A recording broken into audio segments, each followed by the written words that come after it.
first person who made the call to say that George W. Bush had been elected President of the United States was the person who was in charge of Fox News's election analysis division, the people that crunch the exit polling numbers. That person was a gentleman named John Ellis, and he is George W. Bush's first cousin.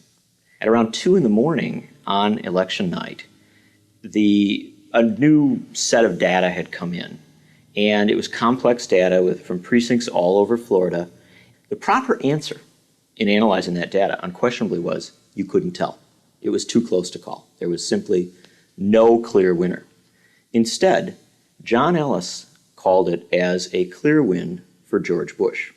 Fox News then interrupted its ongoing election coverage and announced that George Bush had been elected President of the United States. Fox News now projects George W. Bush the winner in Florida, and thus it appears the winner of the presidency of the United States.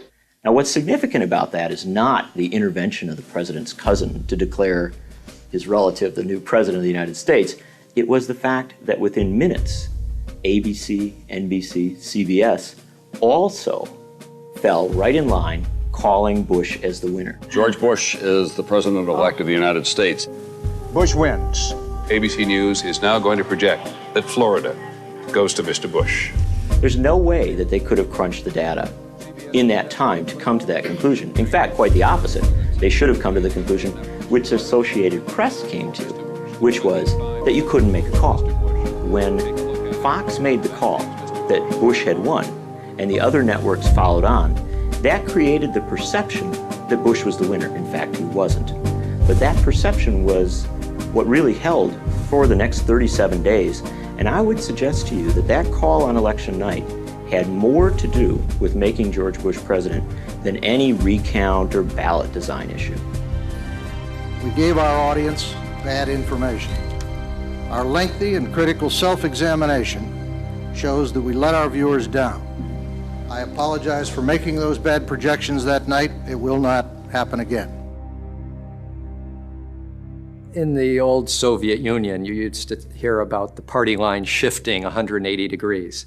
Watching Fox News at the end of Clinton, where it was all attack mode, where they were just vicious watchdogs.